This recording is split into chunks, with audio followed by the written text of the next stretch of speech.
For today's video, ipapakita ko sa inyo kung ano ang mga ginagawa ko araw-araw. Ulam at naghugas ako ng pinggan pagkatapos ko magluto. Pagkatapos ay nilalagay ko yung mga pinggan sa tamang lalagyan. Yan yung mga basic na gawain ng isang ina sa kanyang tahanan.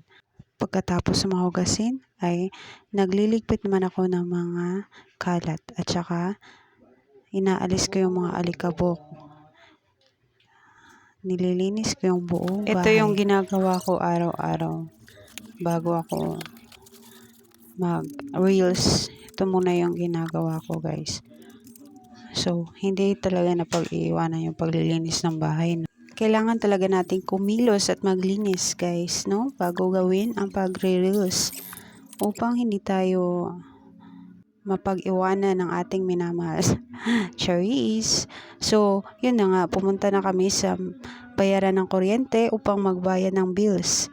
So, naabutan ko maraming tao kaya nagpalagay na lang ako ng numero at saka umalis ulit. Pagkatapos ay pumunta kami sa isang convenience upang bumili ng pagkain ng anak ko or mga snacks na gusto niya. So, siya na lang yung hinayaan kong pumili ng mga gusto niya at saka siya na lang yung nagbayad. Charis. So, yun na nga, hinayaan ko na siya. Para malaking tao lang, no? So, hindi pa nakontento yung anak ko. Bumunot pa ng isa. O, diba?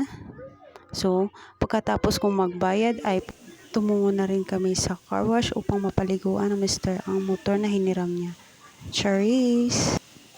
So, yun na nga. Buti pa yung motor na papaliguan. Yung asawa ko, wala pa. Halos isang ligo nang walang ligo. Yan, no? Ilang sandali pa ay gusto na nga umuwi ni Madam kaya nagmamadali na kami at umuwi na agad. Thank you for watching!